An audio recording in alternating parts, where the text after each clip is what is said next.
Nigel, how are you? I'm fine, David. How are you? Well, I'm very well. I mean, we know who we are, but maybe people don't know who we are. So, first of all, you're Nigel Wood, Sales Director of Hinge Technology and Fenestration. And I'm David Wigglesworth, Managing Director of the UK. And I just wanted to have a little chat with you, Nigel, because there's been quite a momentous milestone passed today, hasn't there? In terms of, I think you've been here with us 35 years? Indeed, yes. And I guess I've got to compliment you and say, probably you don't look old enough to have been here 35 years. Thank you. But that's probably as far as I'll go now in this little chat that we're going to have. Yeah. But no, seriously, Nigel, I mean, what an honour and what a privilege to have you in the business for such a long time. And clearly that's dedication and loyalty. What is it that's really drew you to SFS in the first place, if you can remember so far back? Yeah, I came out of the automotive industry really, and I was selling into capital equipment sales and wanted something a little bit more of a repeat business. It's very much a one-off capital equipment. So and this opportunity came up in 1989. I applied for it. 1989, eh? Yeah. Can you name the number one track in 1989? No, I can't. They were still in vinyl then, weren't they? I did, yes, indeed. Oh, yeah, well, there we go then. An 80s boy.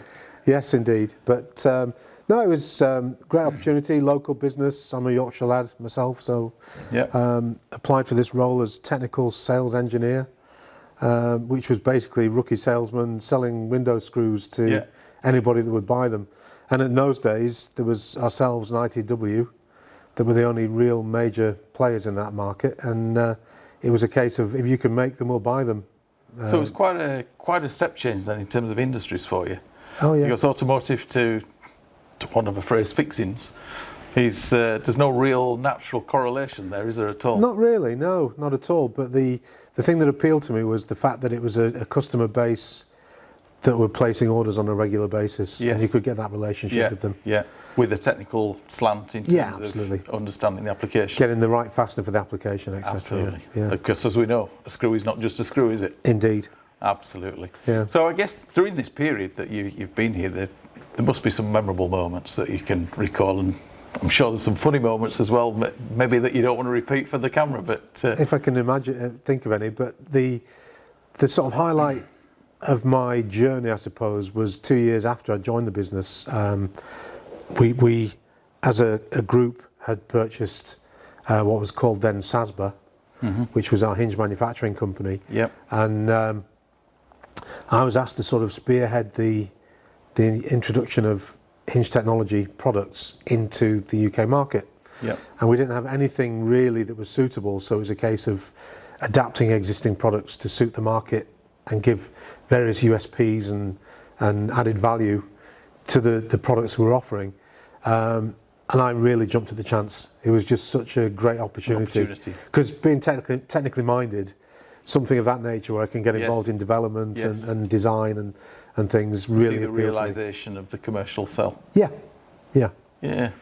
And I guess really it's not just the product that's changed so much as well. I mean, if we look back 35 years, I mean, SFS as a group probably was not what it is today. Not at all. It was a privately owned company. Yeah. Hans Huber, one of the originators, was a great influencer in terms of the culture in the business, and that hasn't changed a great deal over the years. That's been maintained throughout, which I think is one of the reasons why I've felt so comfortable in the business for this length of time, because the values of the business match my own. Yes. And I think if there's a natural fit with a business, it's easy to stay here a long time. Absolutely. And I endorse that. It is a very value-driven organisation, isn't it?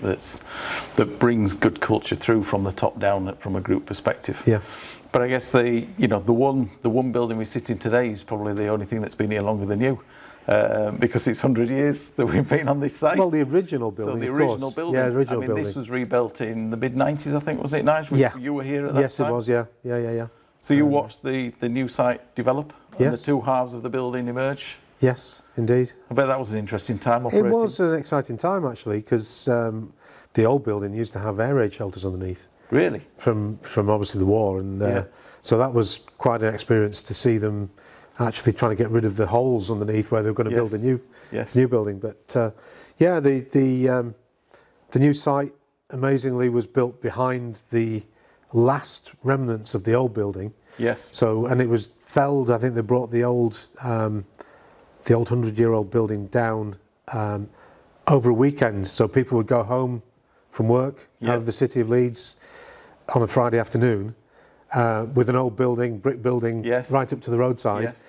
And then this place was built behind that facade, that old facade. Yeah. And then when they came back to work on the Monday, there'd be a brand spanking new building would appear from nowhere, which was quite quite a feat. Yeah, yeah. And of course, the activity in this building then was very, very much heavy manufacturing, wasn't it? Of course, machinery. The previous building, the old building, was. I think at one point there were over 1,000 people worked in it. Yes. Yeah. Which were back in the old sort of proper metal stamping. Yeah.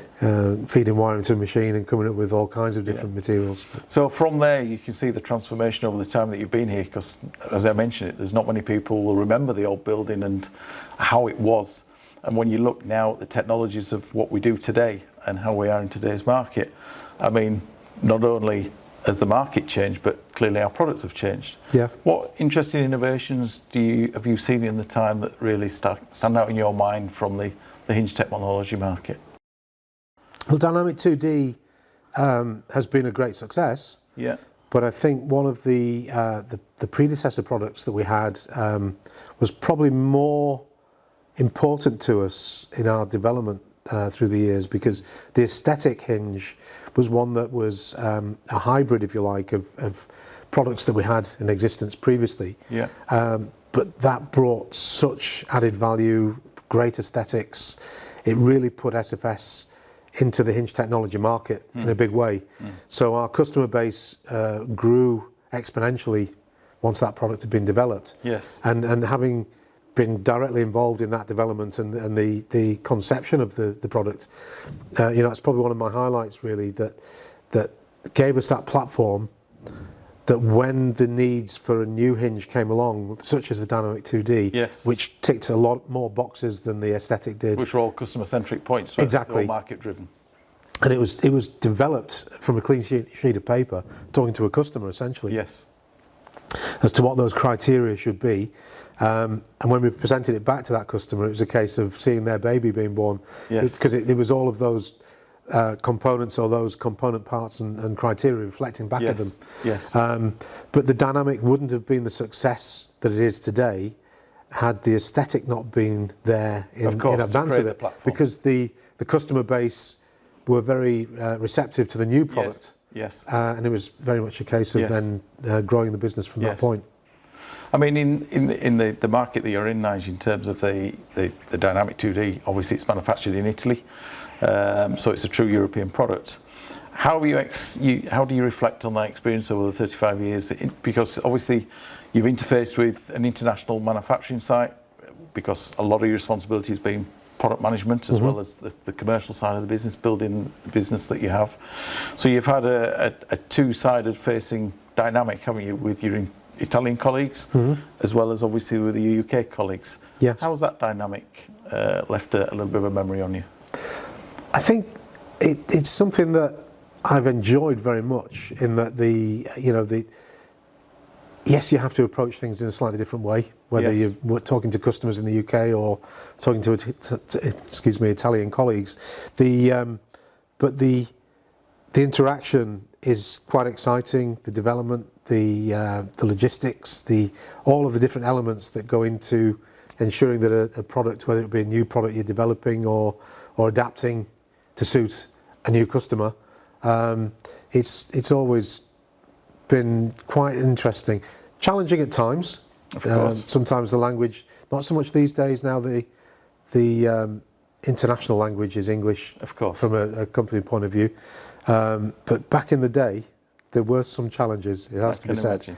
I'm not a good Italian speaker. I'm sure my Italian colleagues would... but I don't think you're on your own, because the English are quite lazy out there with language, that we assume everybody speaks English because it's such a wide language. But our colleagues are very, very good at accepting that the business language is English, aren't they?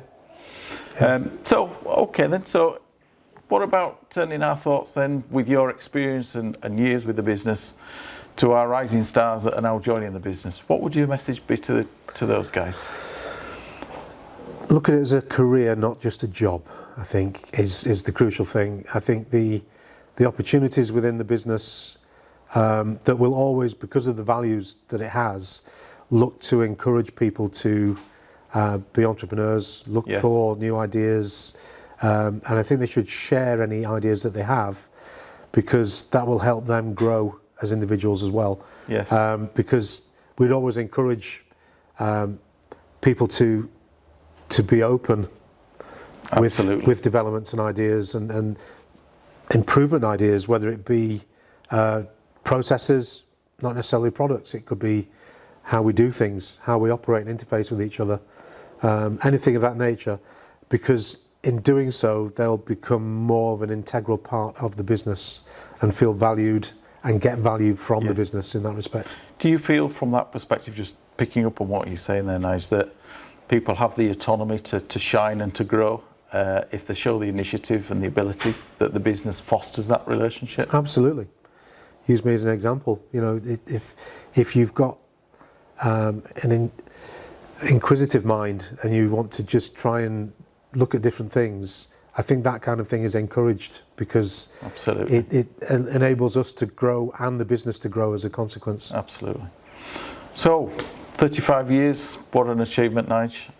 I mean, I've only been here the 8 years, so it feels as if I'm still the apprentice compared to you, but it's been a privilege and honour to have you as part of my management team. Thank you. But what's in store for the next 10, 20, 30 years for Nigel Wood now, then, do you think? Well, I don't know about 10 or 20, but certainly, you know, retirement is looming, but I've Not got, too soon, I hope. No. I don't really have any immediate plans, but my wife might have other ideas. But but at the end of the day, I think we've got too much work still to do.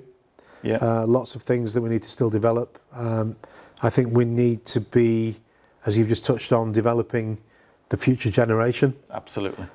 So the succession planning is very important, because what I'd like to do if I do retire is know that the business is in good, safe, professional, young hands to take it on to the next level. Absolutely. Somebody to continue your legacy, to continue to grow and be successful. I hope so. Well, Nige, congratulations. Thank you. And thank you for everything. And here's to the next 5 years at least. Thanks, David. Take care. Cheers. Thanks Thank very you. much.